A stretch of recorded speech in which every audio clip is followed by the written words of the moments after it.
walking back almost like 10 yards to try and just get the one person they wanted to have the conversation with, and they kept everyone else back. And then once they got them there, they took a moment. And you can see it. You can see them sort of plant themselves. Yeah, and that's what we teach in that sort of transition piece. Once you arrive, you plant yourself. You plant your feet. You take up space. I teach power posing, right? Shoulders back, chin up. You take it, that bit of a peacocking thing, and then we take a deep breath, and then we engage with the conflict.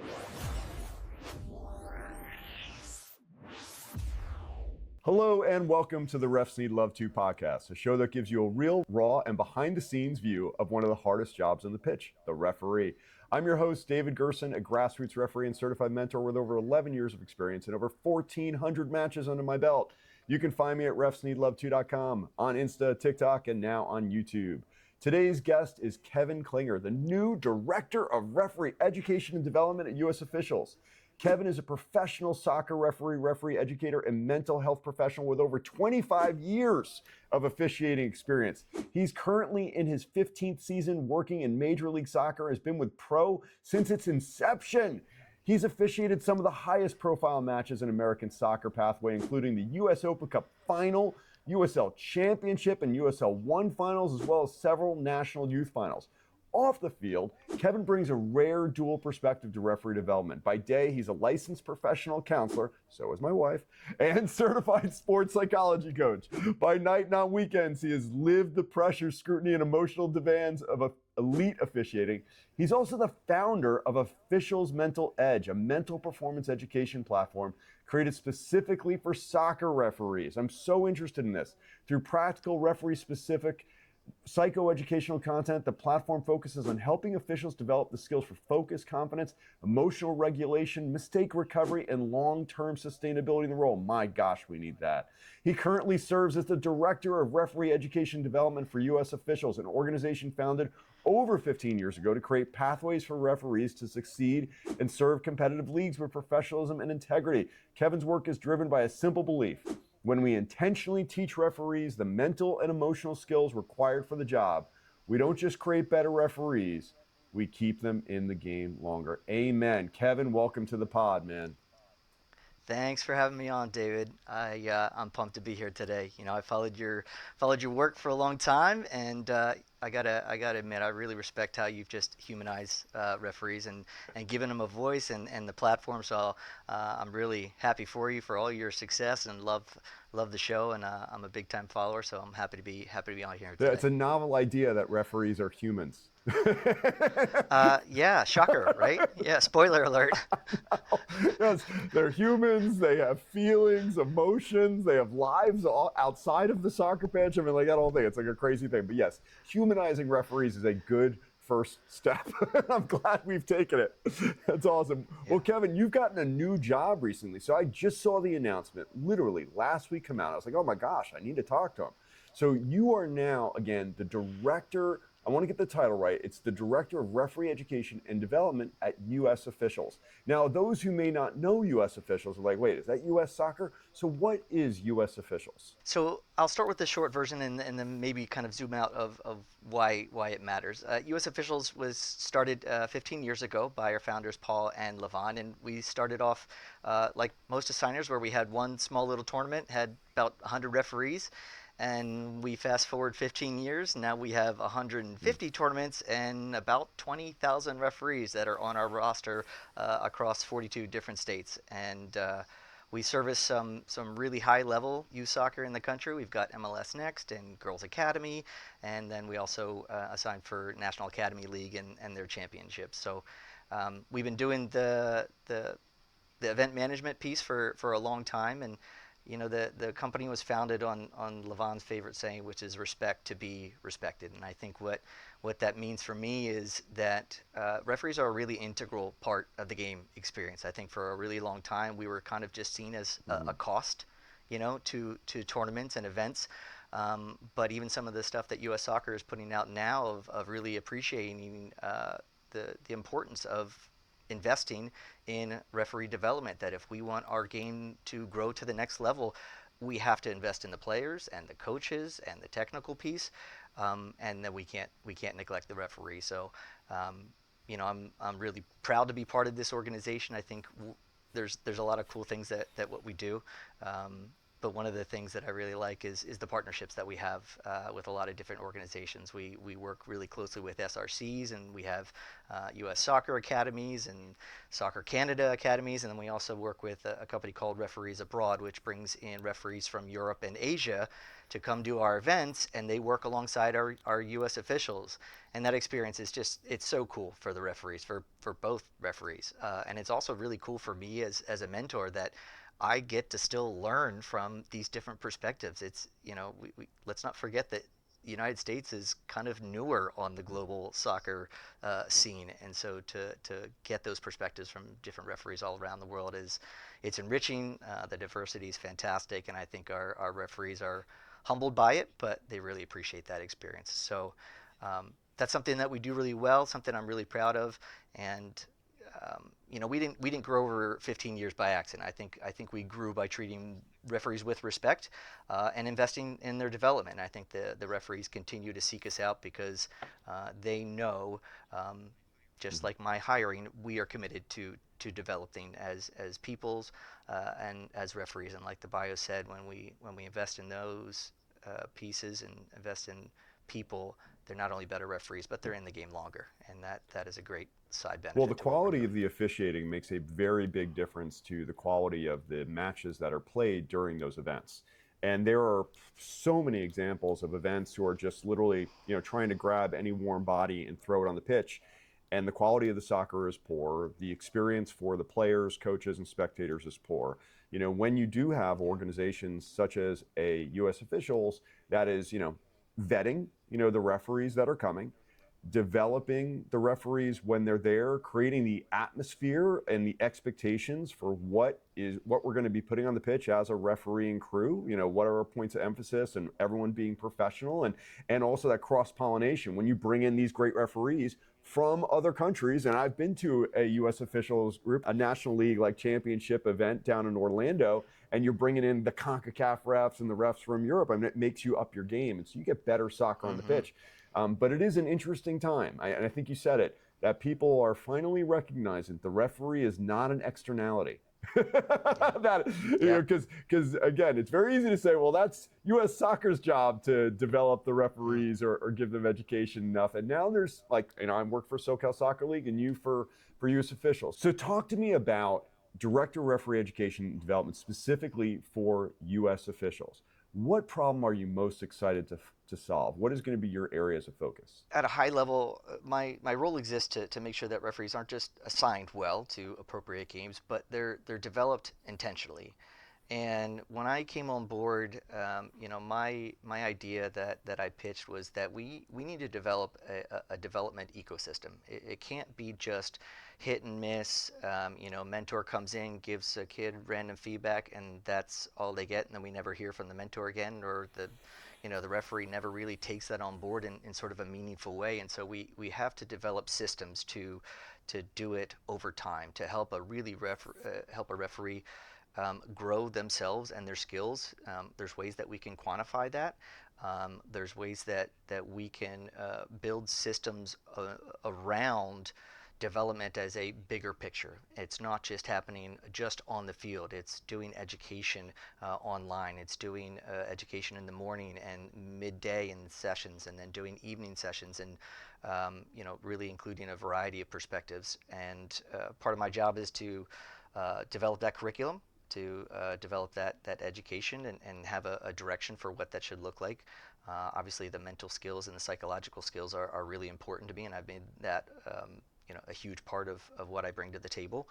Um, and then obviously I coordinate the mentors that we bring in. I'm really proud of the high quality of mentors. Like you said, we get to bring in CONCACAF and professional referees, and we have Champions League final referees, and I'm really proud of those relationships. So, um, you know, Levon knew that bringing me on was going to bring about some professionalism. Obviously, as a professional referee, I hold myself to a really high standard, and that can trickle down in really meaningful ways about things that I've learned over my career. That the referees who are part of our event, they most of them want to be where I am. and we can help prepare them with the skills that they need to get to that next level if we do it with intentionality and some strategy. So, we ask referees to manage the immense amount of pressures on the field. We ask them to diffuse conflict. We ask them to recover from mistakes, like with poise and professionalism. And my job is to make sure that we teach them how. Yeah. One thing that's interesting about it, and again, for those who don't know, Levon is the owner of U.S. Officials, right? So Correct. he's Yep. founder owner. And so one thing that I think would be interesting to talk about is kind of what's missing. So these referees who are all across the U.S. or maybe internationally and coming to these events, what do you think is probably the most, common thing that people are lacking to make it to that next level? What's most underdeveloped, or what are we doing the least amount of training on in the current system today that you're hoping to address? Well, I think what stood out to me wasn't the lack of effort or lack of good people, but I think maybe just a gap in what we emphasize in our referee training and development, and that's for you know all referee organizations. I'm not trying to point fingers at any one organization. I think just globally we do have a gap in how we prepare referees. For example, you train during the week. We have physical training, we have technical training where we're watching videos or analyzing clips, and then we have mental training. But I'd be willing to bet that most referees, like yourself and those who watch this podcast, the split's probably like 80% physical, 20% technical, and 0% mental preparation. And that's not because they don't want to improve, is they don't know what they don't know. They don't know how beneficial and how impactful the mental and emotional skills are. Um, we do a really good job in this country. There's a lot of really high quality educators that do technical sessions and laws and interpretations, but almost no one is talking about mental skills, at least from a really credible perspective. We have great mental skills and resilience people. We have great soccer people. There's very few people that kind of have both, and I think that's probably my niche. And at the highest level, you know, even though you're spending 80% of your time doing fitness, for professionals, fitness is a threshold. That's how everyone is fit, and the World Cup referees are not way more fit than us professionals. That's not a differentiator. It's kind of just a threshold to get in the door. So the real separation between the great and elite, or the good and the great, is our decision making and our emotional regulation and our communication, and those soft skills have to be coming from somewhere. And if they're not getting them organically from your life experience, like you did with your dad, we have to teach them. If they're not happening organically through life, we have to find a way to explicitly teach them. And there usually is ways that we can teach those pieces. Mhm. Yeah, no, 1,000% agree. I mean, I was fortunate to have a corporate career of 27 years I was doing sales, so I got a lot of sales training skills. So there's interpersonal skills there. And then I was also a sales trainer. So I literally learned skills such as like negotiation and dealing with difficult people and handling objections and presentation skills, which are all things that you need to use on the pitch. But my Mm-hmm. gosh, I mean, when you're a manager, if you've been a director or an executive at a company and you have to lead, groups of people, whatnot, it's not by fiat. It's not by, well, I said we do this, I Right. said it's a foul. It's like, seriously, this command and control that rarely works well for anyone. No. And it might work for a Uh-uh. little bit of time, but I tell you, it's going to come back and bite you. But Yeah. those personal skills, those interpersonal skills, the psychology and confidence, the resilience thing, is so unbelievably important. And talk to me a little Yeah. about this organization again that you set up, the Officials Mental Edge. Talk to me about that. What do you focus on? What do you do with that group?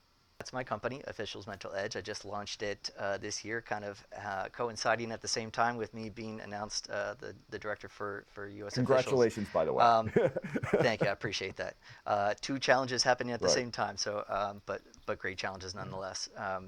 So I think for me the idea for officials mental edge is a platform where I can use social media to not only humanize referees like you're doing.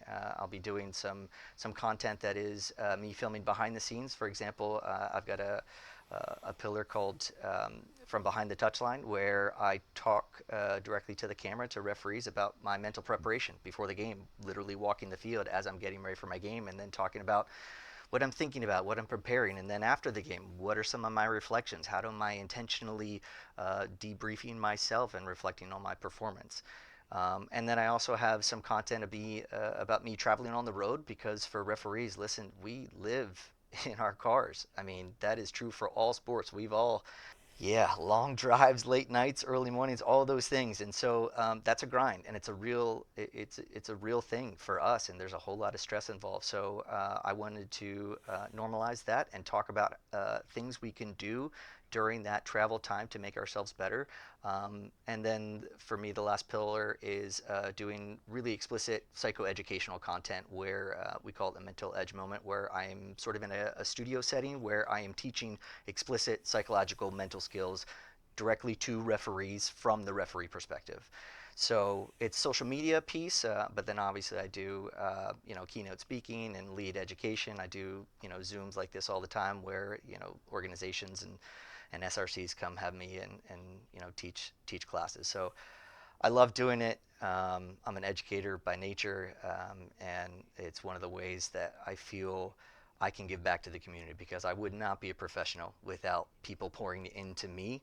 And I think it's my turn to pour Oh my into gosh, others. Kevin! If anyone's listening to this, your local, state referee organization or committee, if you have not had Kevin as a guest speaker, reach out to your SRA right now. Your high school association, reach out now, because I got to tell you, I mean, you talk about again, when you're on the road or traveling as a referee, but just gosh, in the car ride home, like, how do you not beat yourself up and recover and prepare for the next match? The pregame, oh my gosh.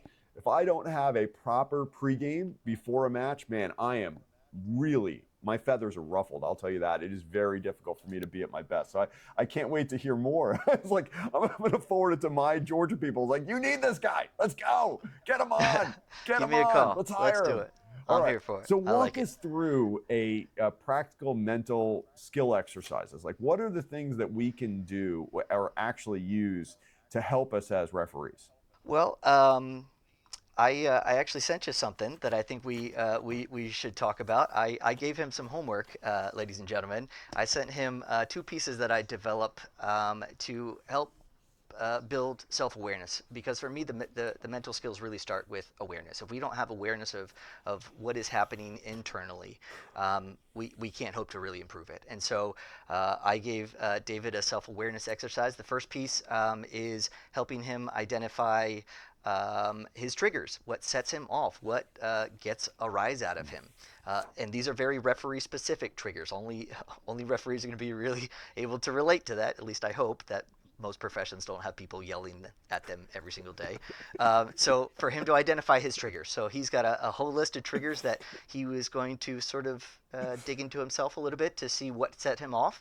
And then the second one was his reactions to those triggers. So once you are triggered, what's your sort of default emotional response? And there's some patterns there that we can sort of anticipate. There's a lot of referees who shut down. There's referees who become emotional. There's referees who get angry. And anywhere and everywhere in between. So I'm really curious to see how your experience was using those two self-assessments. So tell me about that process Well, for you. Kevin, I was triggered reading your triggering worksheet. I gotta tell you, and again, and Double it's seriously trigger. double triggered, and the fact that every single thing that you have written on this worksheet is something that either I've personally experienced, or I know of someone who's experienced, or I've sat in the Mm. stands and heard this yelled, or I've been in a referee crew and it's been said to something else. So I got to tell you, it's sad that this exists and it's real, man. I mean, all of these things. I Mm. mean, can I read a few of the things and talk to you through? Oh, please, So yeah, I yeah, get think in. these are so interesting. So this is you're reading this document of the different experiences, things that could be said to you, or thrown your way, insults, if you will, things attacking you. And in the first category, there's something called performance-based triggers, and he's got these words here, okay? These I guess adjectives, okay? Cheater, biased, homer, coward, incompetent, blind, unqualified, in over your head, okay? Things that people might actually say to you or insinuate about you when you're on the pitch. And I have to tell you, the first two there, hit me really hard. in the chest, because my whole life, my whole thing is like, my word is oak. Like I am who I am. It's all about honesty and it's all about transparency. And if someone is going to call me a cheater, or that I'm being biased towards one team, that really upsets me, because I work so hard to not be that person. And those are the two that jumped out to me: cheater and biased, performance wise. My gosh, that instantly gets my gets my goat. Yeah, triggered. Fascinating. That's my number one too. My Oh, integrity. big time. When you call my integrity into question, that's how you get underneath my Yes. skin. Because referees, we hold ourselves to a really high standard, and I think that's probably common for a lot of referees. So I'm glad you resonated Yeah, with that yeah, one. great. The next category was, and this is interesting, okay? Personal appearance and identity triggers. And I have to tell you, I didn't circle any of them myself, but I know so many people. And I'm just going to read these out: fat, old, slow, bald, midget, four eyes, ugly, too young. How many times were referees, young teenage referees who are doing a great job out there, getting yelled at as like, you're too young to be out here, whatever. You're a token, ref, or a DEI hire. Or someone says racist or sexist, homophobic, you name it, culture and society. There's so many things.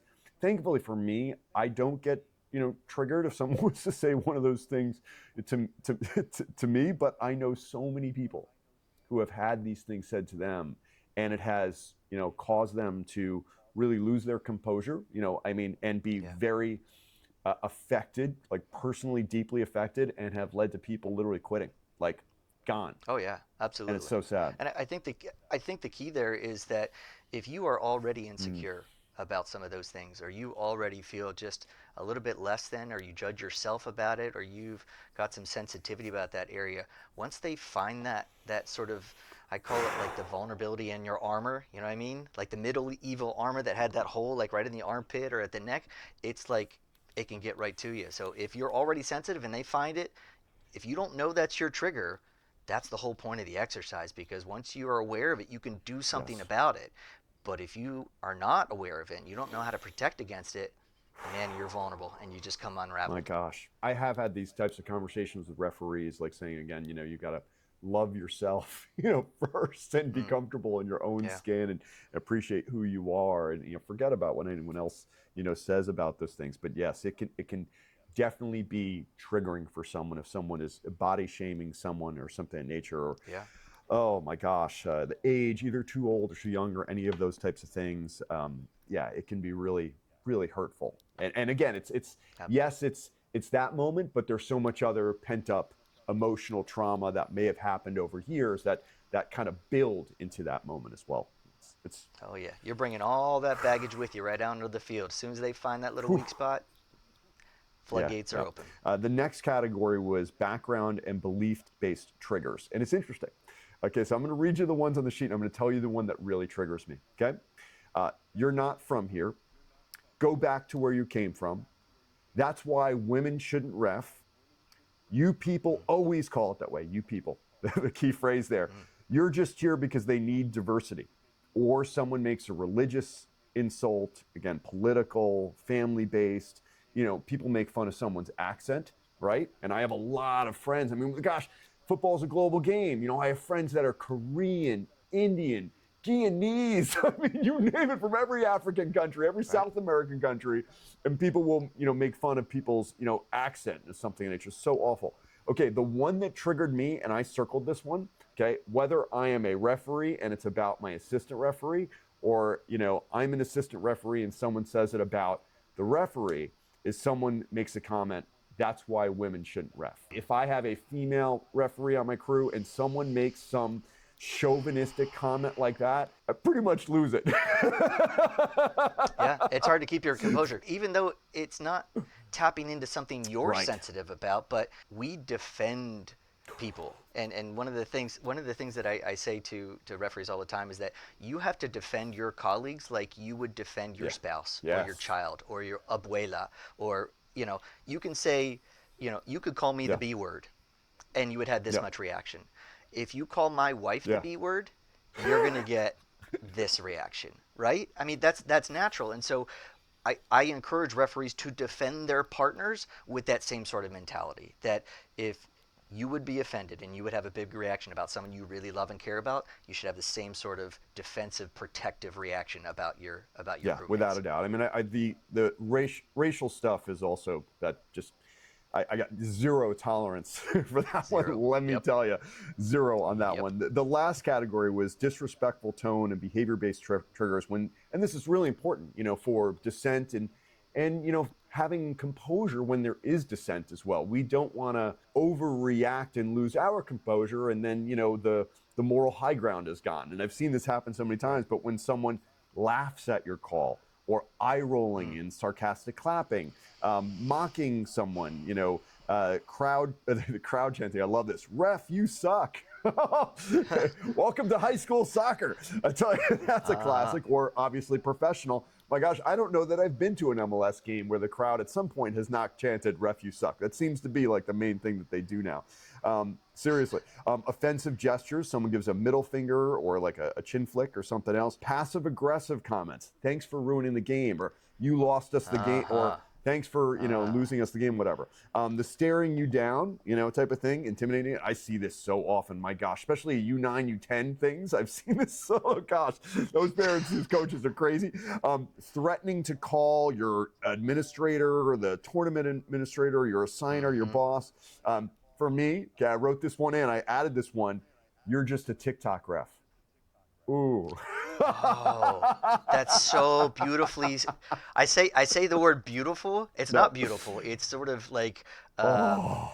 yeah, pretty Oh. devious, but It's a pretty little. clever because they're skilled at finding that little weakness. Because only someone like you would react to That's right. something like Yes. that, right? That's kind Yes. of clever. I mean, tip of the cap, but also like, Yeah, so it's good. It's good stuff. So, the one that I circled on this one, it's a passive aggressive thing. Like, thanks for ruining the game. The one that really gets my goat is you lost us the game. Like after the match, if a coach or a player says that to me, when it's been a 90-minute match and they lost like 5-2, had like yeah, 20% possession, and then they say that, I'm like, really? Like I have a yeah. hard time shutting my mouth and just saying thanks. Well, yeah, and you feel like you have to like Oh yeah, big defend time, yourself and point out all of big those time. things. And when we feel like we have to defend ourselves, that's a really good indicator that it's a Yeah, trigger for us. If we feel like we have to justify it and give counter examples and sort of say, oh, well, what yeah. about this and this? If we have to feel like we have to go to those lengths, we're already A triggered. thousand Yeah. percent. And listen, I am gonna just say it and admit to it. There's been about 2 or 3 times in a tight match where a coach after the game said, you lost us the game, whatever, on like one call that was like 70 yards up the pitch or something nature. And and I didn't call a foul that I didn't think was a foul. And in both situations, and again, listen, I make mistakes all the time. In both situations, I got the video afterwards. And There you go. You keep it's like, going and searching it's for like, that evidence to support you. I So he don't think really so. got to you. Oh my gosh. I mean, I tell you, if someone says that to me, Kevin, I swear I will not stop thinking about that for like 2 weeks or at least until I get the video. Dude, I will not stop replaying that thing in my head. It absolutely will get my goat. And it's a problem. I shouldn't allow someone's, throwaway comment that is really all about their insecurities, whatnot, Yeah. affect me like that. But it Yeah. does. It does, and what you just mentioned there is your reaction to the Oh, trigger. So the trigger is what sets you off. Your reaction is ruminating, right? When you play it over and over and over, and then you have to look for those counter examples. That's not a healthy no. thing for you, right? You shouldn't be thinking about a decision or a game days and weeks later, and that the art of letting go, it's not really an art, it's a skill set that we can teach. We can teach referees how to let go of those moments and those games with a healthy perspective. And sometimes we just have to let go of it and be like, well, that sucked. Like, I don't want to ever experience that again, and we need to move on. And then we just find a way to move on. But that that brings you to the second piece of this was, okay, Yep. you've identified your Yep. triggers. Those are the things that set you off. So now I'm curious about your responses. You just mentioned one of them, which is Yep. ruminating, playing it over and over in your head. What were some of your responses? So Yep. after you're triggered, what's your go-to? What's Yeah, your so go-to there's response? another entire sheet that kind of walks through emotional reactions, cognitive, mental, and we'll talk about. I want to talk through them. I just want to say the thing on the pitch when someone says to me, or has said to me, "You lost the game." What I'm most embarrassed about is my behavior. Because again, Mm, I'm over 50 years old, right? So I'm a senior referee out there who's been doing this for 11 years. I should not respond to a coach in even mm, if it's even if I'm relatively calm, okay, it's a bad example yeah, for my assistant referees who are with me to be yeah, like, well, is this how I'm supposed to react when someone says something? Okay, mm, so I'm letting them down yeah. by letting someone affect. Yeah, but you're a human Totally. being though too. It's okay to be impacted by that. Um, and I think one way that you could sort of use that as a good learning moment too is to own that piece and say, listen, as I'm talking about this out loud, I'm kind of just realizing that I'm not really dealing with this in a Yeah. healthy way. I wish I was a little bit better than that. And if we show that sort of self improvement, like continuous process. Listen, we do that at the professional level too. We're some of the best students of the game and we're elite, but all of us are lifelong learners and we're really committed to making sure we do better. And I think it's a healthy opportunity for you as an administrator to sort of normalize that experience and then model like, hey, I'm really still struggling with this, and that's okay. I know this isn't a great thing about me, and I'm really actively working to try to improve my Man, responses in these I got kind to of tell you, I situations. love that you put all these things into black and white, like into words here. It's so amazing because honestly, reading through this, it's like all of these things are things that I felt through my time.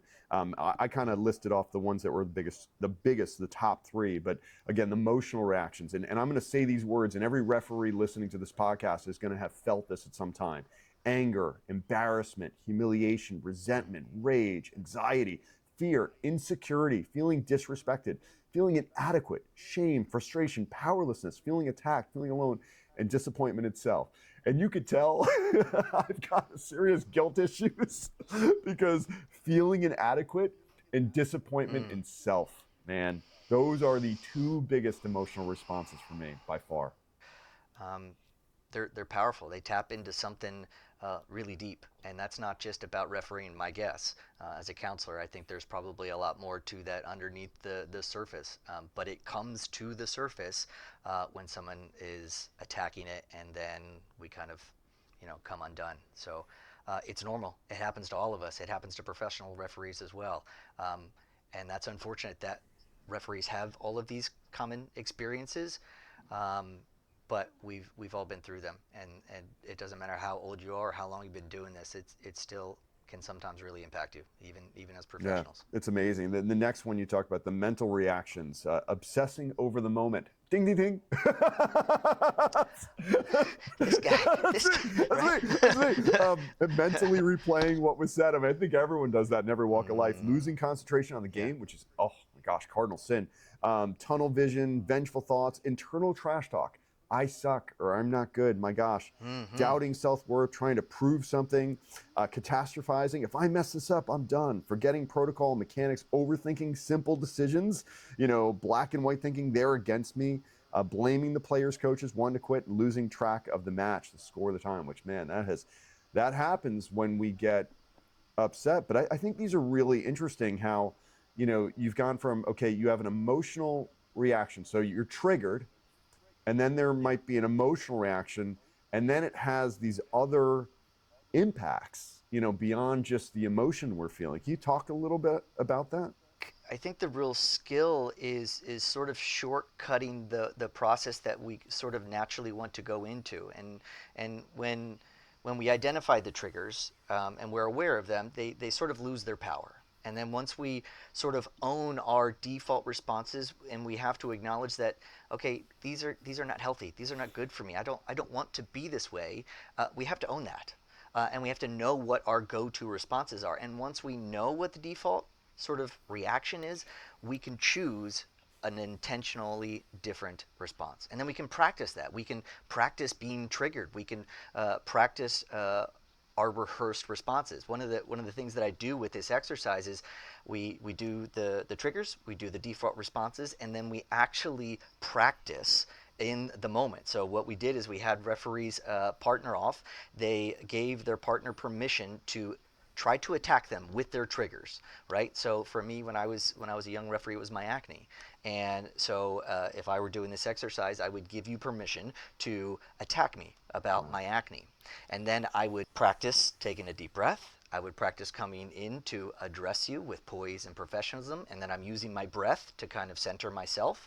It's a three-word acronym. It's acknowledge, right? Oh, I'm triggered. Then I do things with my body and my breath to center myself, gather my composure, and then I address it. And then I find a way to transition out of that to make sure that I'm not restarting the game while I'm still dealing with that stuff. I have to create that little bit of space between my reaction and then moving on to the game. And so we have these referees trigger each other intentionally and yell at each other, acting like the coach. And then the referees practice owning that, accepting it, centering themselves, and finding a way to transition out of that using their breath, and then using some positive self-talk and some mantras, things that we can use to bring us forward with positivity and poise. And that deep breath that you just gave, man, that's our best Kevin, friend. I got to tell That's you, our best I friend. feel the cortisol in my chest just talking Yeah. about this.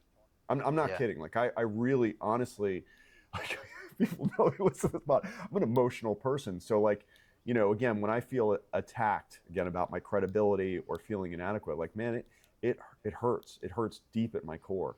And so going through these exercises to, talk about it, to become self-aware and knowing what triggers me and what has triggered me in the past. And again, taking that deep breath and learning how to, and role playing through how I might address it next time, so that you've lived it, you've simulated it, and you can deal with it positively going forward, as opposed to letting the situation own you. You're going to own the situation with composure. I love that, man. Oh yeah, deep breaths, deep breaths. Breath is always with us, man. It's our best friend. We just have to know how to use it with intentionality, and know what we can be doing with our body and our breath to help us move on to the next phase and to the next moment without bringing all that stuff into the next piece, because that's really the cardinal sin, when we compound our mistakes by not recovering from the first one, and then we make a worse decision, or we react even worse the next time. We've got to create that space for ourselves, and that breath is what helps Yeah, us and do it. it need no look any further than any athlete. Before they're taking a foul shot in basketball, a penalty kick in soccer, whatever they're doing, they are taking a deep breath. They're a tee shot, at the Masters, whatnot. It is a deep breath. It's a cleansing moment. And then they're moving forward. Once they've centered themselves, then they have become so many great referees. And I was just watching a wonderful clip the other day where this ref was, there was a very intense situation and they were being crowded, and they intentionally walking back almost like 10 yards to try and just get the one person they wanted to have the conversation with, and they kept everyone else back. And then once they got them there, they took a moment. And you can see it. Yes. You can see them sort of plant themselves. Yeah, and that's what we teach in that sort of transition piece. Once you arrive, you plant yourself. You plant your feet. You take up space. I teach power posing, right? Shoulders back, chin up. You take it, that bit of a peacocking Yes. thing, and then we take a deep breath, and then we engage with the conflict. Because if we just come in guns a-blazing, then we're already at a disadvantage. We have to be composed. We have to be in control of ourselves before we can work our Yeah. way out of that. So there's a lot of teachable moments, but if been taught that, or you don't have that sort of experience just organically in your life, like you professionally have a lot of that experience, but to a 17-year-old kid, most of them are not getting that sort of natural. So we have to teach it, and I think that's sort of the niche that I'm trying to tap into. 1,000%, man. Let me tell you, I'm hiring you at SoCal Soccer League. I've got you. I'm already mentally, I'm penciling in. I can do a mid. Yeah. Trust me, I'm going to get you before MLS gets crazy in the whole season. I'm hiring you to come talk to our refs. But the next section was behavioral reactions. I circled 3 in here, okay? And these were, earlier on in my ref career, but behavioral reactions are stealing focus, over talking, yelling unnecessarily, crying. Yeah, it can happen. Yelling back at players or coaches, and I'm going to add, and you do talk, talking to fans or spectators, right? Yes, I've done that. Same. That's one of my stories. Listen, I'm not proud of it. I did that in a professional match, and I'm Oh not my proud of it. You know gosh. what I mean? Like I allowed them to hijack my focus, and in that moment, I'm like, what am I doing? I never do that. That's a real thing, and we can't allow that, especially at my level. We can't allow that. But at anyone's level, if we allow someone to steal that focus and hijack it, then they've got the power. We And let as them an win. assistant referee, and again, your specialty is assistant referee at the professional level, right? I mean, Correct. you might Yeah. only be 5 feet, it's 7 feet, 10 feet from Oh yeah. fans, thousands of fans who could be very upset at your decisions and yelling and screaming and saying all sorts of things. So it's, the natural reaction is to react to it, right? And you have to almost train yourself. Like, oh Oh yeah. gosh. They have now the ref cam, Mm, for the center yeah. referee. I hope they start giving it to you as an assistant referee and people can hear the crowd noise that you guys are experiencing on the sidelines. I don't know if that's in their plans, but man, that would be interesting. You would probably have to be bleeping it out so many times it wouldn't really be good audio. Because let me tell you, like some of our fans, some of our supporter groups, they research us Oh, ahead of time. So like when you talk about people being skilled at finding your weakness, man, there is some really clever people out there that really can go searching for your yeah, no, vulnerabilities. 1,000%, 1,000%. Oh my gosh. All right. A couple of the other things on here: ignoring legitimate fouls to punish a team. Like if someone's giving you abuse, whatnot, maybe Mm. you'll ignore a foul or something nature. Holding a grudge throughout the match. My gosh. Confrontational body language. Avoiding communication altogether, like no longer talking to anyone, will not explain any decision, no communication, speeding up restarts to avoid dealing with conflict, becoming overly technical, robotic, swearing either internally or out loud, not using your whistle with confidence, rushing decisions, making decisions out of spite. My gosh, I will tell you. I mean, I'm just gonna like openly admit. Let's we're all we're in the trust tree here. Yeah, it's a Safe safe space. space. Safe space. Although I've never done it, there's a little piece of me. Like if someone, like a coach, is being just a dick. Let's just call it like it is. They're being rude. They're engaging in like dissent. That's borderline. Is it a card? Is it not a card? But they're just whining and just being a brat on the sidelines. And a piece of you, is like, man, I hope things don't go their way today, or like gosh, Mm. they're asking for these certain calls, or being whining, dissenting about these certain calls. Maybe I shouldn't call these things just to spite them. I'm not saying I do it. But there's part of you that That's wants right. to. Yes. I think there's power in Yes. acknowledging that. You know what I mean? That there's humanness there, and we're not robots. Just because we've been doing this for a long time and we've got thick skin, we are human beings.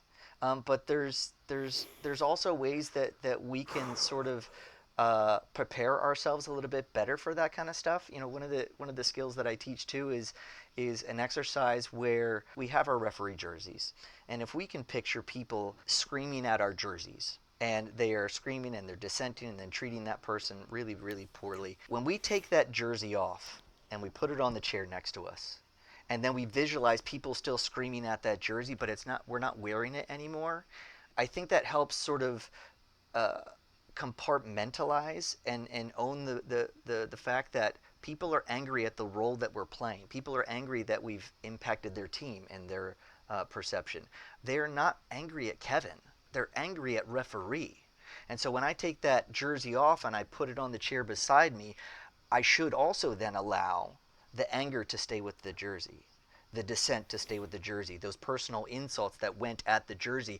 I can choose to allow that emotionality to stay with the jersey rather than take it home to Kevin and my Yeah. wife and my family.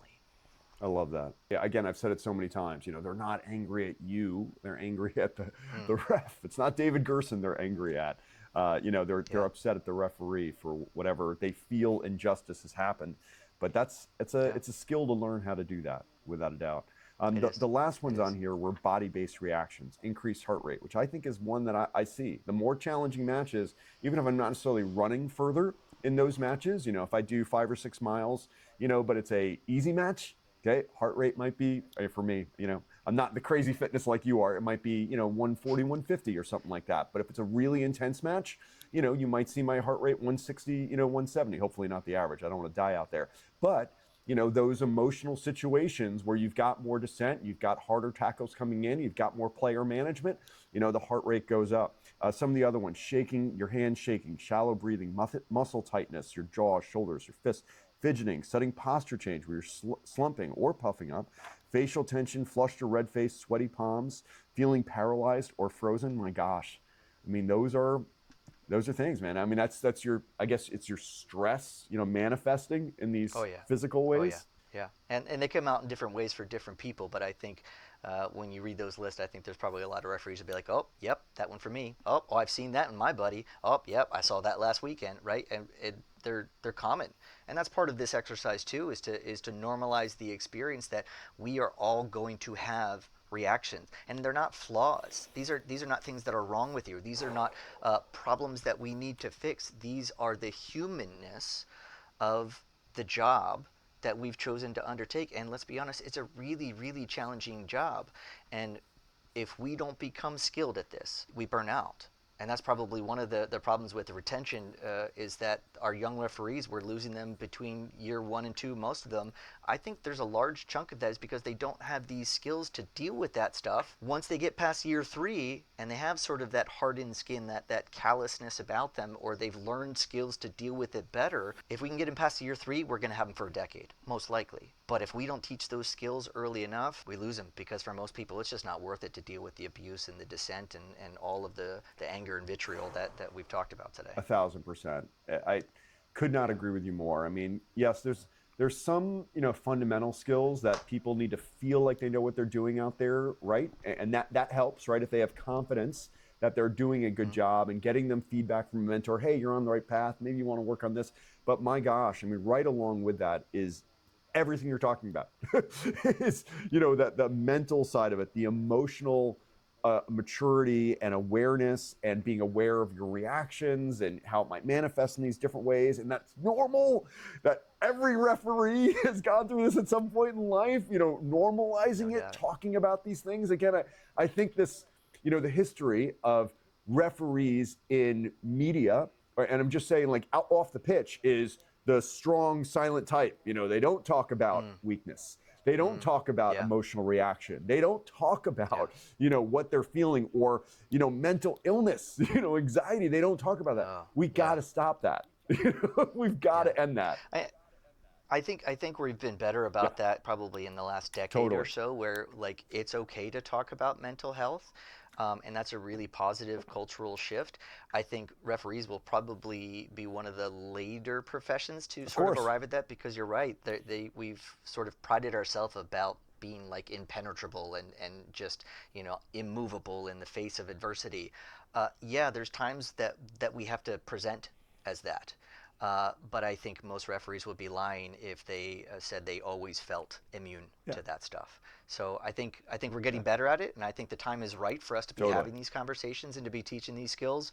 I don't know that 25 years ago this kind of stuff would have landed. So I'm grateful to be living in a time where this message resonates with people. Absolutely. I mean, and again, the negative feedback when you talk about it is, oh, referees are soft. It's like, no, no, no. They're, as we said at the top of this podcast, they're human beings. So they go Mm, through the same type of emotions that everyone else does. Whether you're a yeah, police officer, whether you're a waiter, at a restaurant, whether you're an accountant and someone, from another department says something nasty, or your supervisor says something to you or something of that nature. If your wife or spouse or kids or whatever it might be, like your family member says something, we all go through these emotions. We have a unique set of yeah, circumstances that we face on the pitch. And what you're talking about is, being aware of them and learning, how to manage them if they do happen, or if you feel it happening, how to potentially respond in those situations and own it, as you said, own the reaction, which I think yeah, is so cool. I love that. That's yeah. so cool. I think we kind of we have to expect it. That's part of what we signed Yeah. up for. It's the real challenge of officiating, but there's also an incredible payoff at the end of it when we do persevere, when we have that resilience, when we have that grit.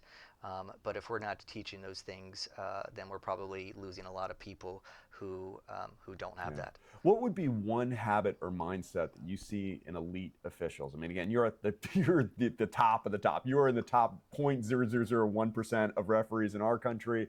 And we talked about elite officials. At the international referees as well. What is that one habit or mindset that you see in that group that grassroots officials can start working on Mm. immediately? To help them at grassroots, but also if they want to potentially get to that elite level. I just came back from pro preseason camp, and one of the things that I think about when you ask that question is every single referee in that room is sitting there with their notebook and they're taking notes. And we have literally World Cup final referees sitting in the room with us. They are continuous, intentional, lifelong learners, right? They have a process, they have routines where they're continually self-improving. They take notes, they seek feedback really intentionally. I got to admit, it's pretty cool sitting in some of those rooms because, you know, even the World Cup referees, like they invite challenges to what they think and their opinions. And it's a really honest, collaborative environment that they can, challenge each other to think differently, to have different perspectives. That self-improvement, that commitment is something I see in elite referees, and I think it's something that younger referees can do. One of the things that I found early in my career is that when I would go do a game and say, once I was like an advanced referee or so, I knew I was a decent referee. And, I would do a game, and then after the match, I'd ask my partners, hey, what's something I could have done differently today? Or what's something I could have improved? A lot of the time, my partners would be like, oh, no, man, you did a good job. Like, nice job today. And I'd be like, thanks, but that's not Yeah. helping me get better. Like, give me something. And what I realized is that it wasn't because they didn't want to help me try to get better. It's that they either didn't have the knowledge to really find those pointed things, but I ended up changing my perspective after one of my partners said, "Man, I wish you would have told me that ahead of time, and I would have like really been like looking Mhm. for things to make you improve." And I said, "Huh." And so what I did is I switched it. So before my games now, even to this day, when I'm refereeing games, if I'm doing, like a high school or a college game, I'll tell my partners before the game, I want you to find one thing today that you wish I would have done differently. And at the end of the game, I want you to tell me what exactly that situation was and what you maybe would have wished for me to do, or options, or just say, hey, that didn't really land well. Could you have, found a different solution there? When we sort of prime people to be looking for it. Our brains love solving Yeah. problems.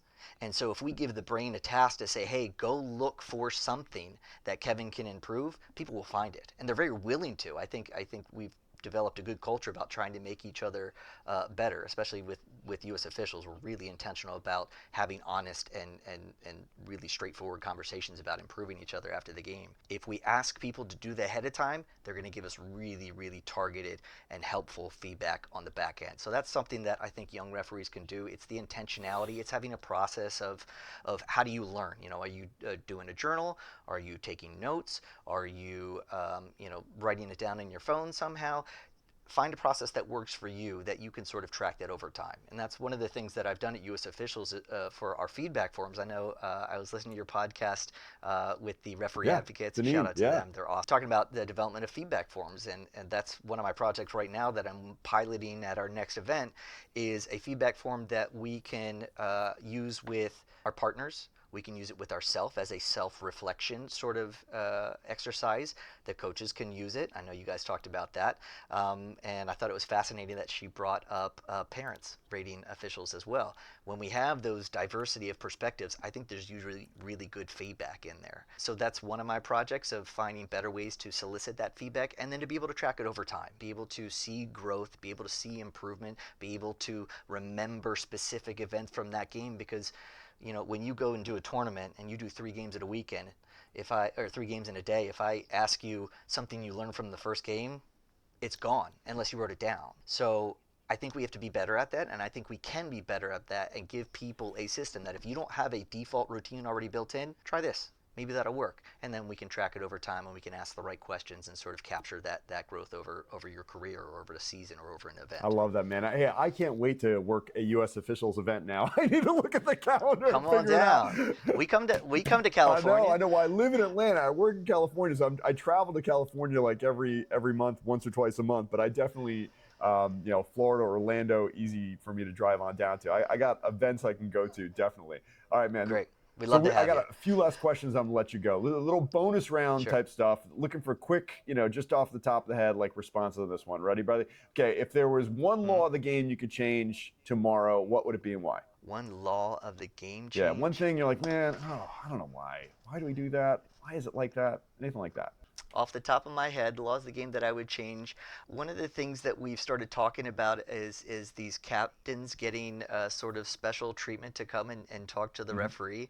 And I understand the reason for that because we don't want like the Right. mobbing and stuff like that. But I think a lot of the captains that we experience, or at least I see out on fields, they're kind of the worst offenders a lot of the time. You Right. know what I mean? Like no offense to captains, but sometimes they're the last person that I want to help me, or sometimes they're not even Right. capable of helping me. So I don't want to talk to you. I actually want to talk to the real leader on the team, who maybe isn't the most skilled one, but they're more likely to actually That help is me. so funny. Uh, so Yes. Like so yeah, that's it's maybe a new wonderful. direction. Like Bruno Fernandez, I'm Manchester United. I'm a United fan. Like he is the most over the top emotional person like on the entire Mm. squad, always whining for the most ridiculous calls.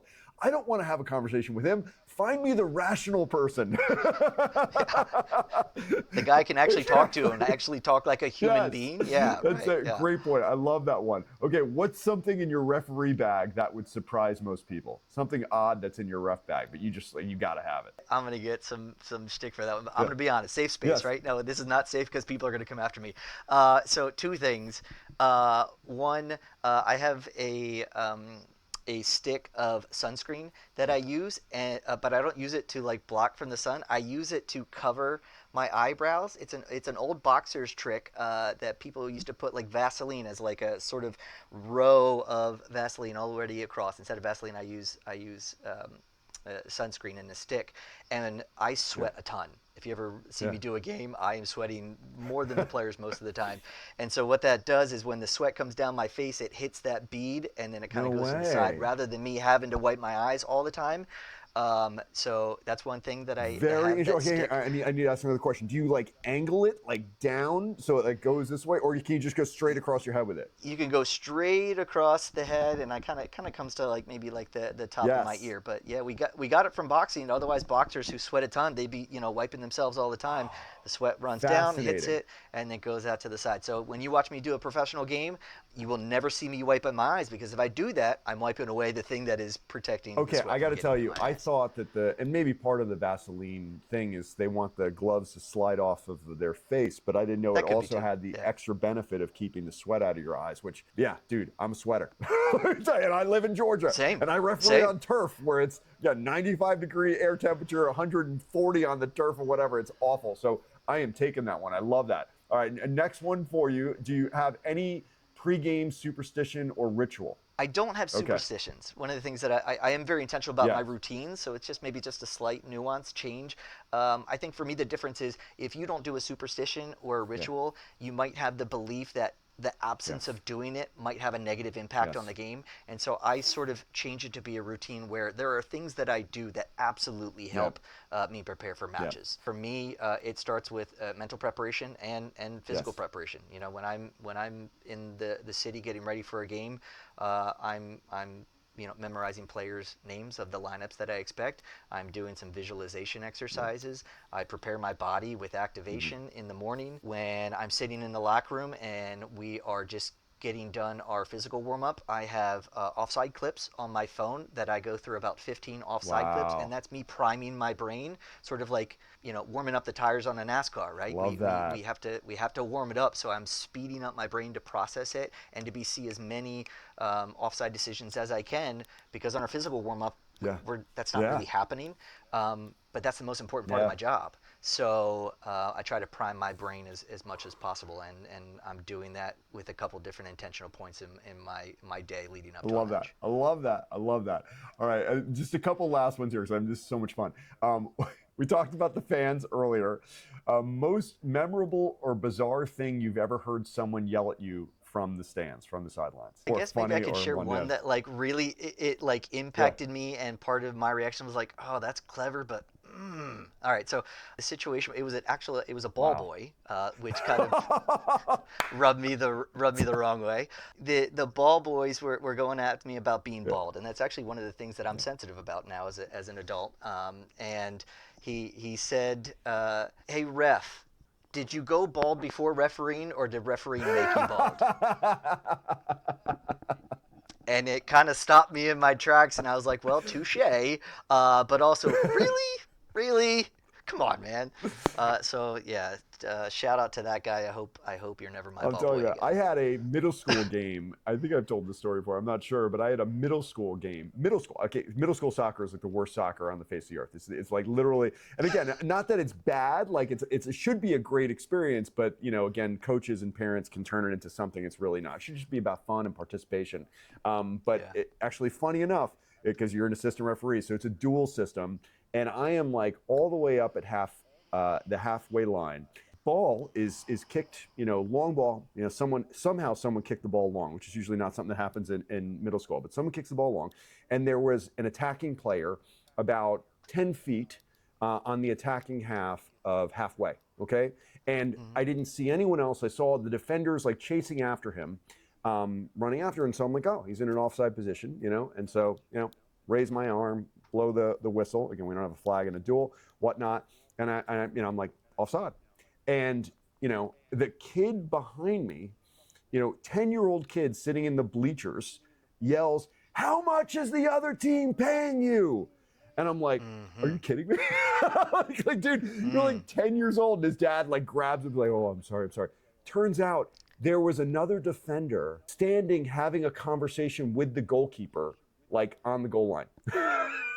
So I totally like messed up the call, and like they noticed it, but I didn't notice it right at that moment. When I turned back around, I'm like, oh. But I was like, are you serious, dude? Dude, you're 10, man. You're 10, dude. Settle down. My gosh. I I work with kids every day in my counseling life. Kids can Oh, be dude. savage, man. They can be I'm savage. like, dude, for reals? Like, come on, man. I mean, yes, I made a mistake, but come on, kid. Yeah, it was fun. All right, last one. And we'll wrap this up after this one. What's the worst advice you ever got as a referee? Maybe from someone who was trying to be a mentor or a fellow referee. What's the worst advice you ever got? I think I've done such a good job of trying to let that stuff go Good, as like an intentional good. skill of letting that stuff go. I think it's really easy for us to say, just get over it. Mm, Just get over it. Just get over it. That's not yeah, how we work. We don't just yeah, pretend like things didn't happen. We shouldn't pretend like we're not impacted. We work through that by going back to my acronym. We work through it by acknowledging and owning, uh, that piece of ourselves. Um, we often can't just get over things. We have to work through things to really come out the other side a better person. If we just get over it, really probably what we're doing is either repressing it, pushing it down, or pretending like it doesn't impact us and not really actually dealing with the underlying feelings. So yeah, don't just get over it. You got to go through it I love it, sometimes. man. My gosh, Kevin, I am not kidding when I say this is one of my favorite podcast interviews I've ever done. I am so excited. Oh This is man, not our last time that's working awesome. together. I'm hiring you. I hope Like, not. so trust me, I'm going to Thanks. be literally my next email to you when I get done with like a dinner with the family and whatnot. But hey, give me your dates available. Tell me your rates. Like I got to hire you because this is I'd I'm love to telling you, do man, it. this is the kind of stuff that makes or breaks referees. And if you Yeah. can work through this, and again, like you said, understand your triggers, understand your reactions to those triggers, and then think about how you want to respond or how you will respond if this does happen to you in the future. I mean, you're Yeah. going to be really well set to manage through some of the most difficult things any referee could possibly do. I am so impressed. All right, Kevin, tell people how they get in touch with you, okay? Either through your organization that you've set up, to start Yeah. doing this personal coaching, or through U.S. Yeah. officials if they want to be working matches with you guys and get this great education you're doing. How do people reach out? Yeah, so if you want to be part of the U.S. officials, it's usofficials.com, and it's U.S. officials on all the socials, not to be confused with U.S. Soccer. I did get congratulations from one of my colleagues this weekend because they That's thought right. I got this big time job at U.S. Soccer, and I was like, slightly different. I do love that I got this job, but it is not U.S. Soccer. It is usofficials.com and on all the socials. And then my company is officialsmentaledge.com, and it's Officials Mental Edge on all the socials. So love for people to follow along and see the content and grow in the community where we can help make better people and better referees along the way. Amen, my brother. Yes, everyone out there, please give a follow to Kevin. Support him in this journey, whatnot. Let's refer him to every association you're a part of, your high school association, your local state association, anyone you know who could benefit from this conversation. Please help him out. He's just set up this business. He's obviously doing phenomenal work. I mean, I'll tell you, I am emotionally changed man after this conversation, and I'm looking forward to hiring Kevin too. So let's definitely support him in his work. Kevin, thank you so much for being on the pod today, man. Sincerely, I appreciate it. It's been my pleasure. Thanks for having me on. My gosh, I hope all of you guys out there enjoyed this conversation as much as I have. I'm going to be definitely posting little reels of this. Please share them with your organization. Repost, share, share them to your story, everything. I think everyone needs to be hearing these messages. Definitely reach out to Kevin as well. My gosh, you know how to reach him. Tell him, share your story. Out of doubt, I'm sure he wants to hear from you too, and what this conversation meant to you and how it might have made you feel as well, and how you might change going forward after this conversation. Guys, everything, please, always a reminder, support the refsneedlove2.com online store. The proceeds from that store help pay for me to be able to have this podcast and the lights that are around me and the microphone I'm speaking into and all that stuff, man. All these things cost money. Please help support the store so I can help support you. I love you guys. And as always, I hope your next match is red card free.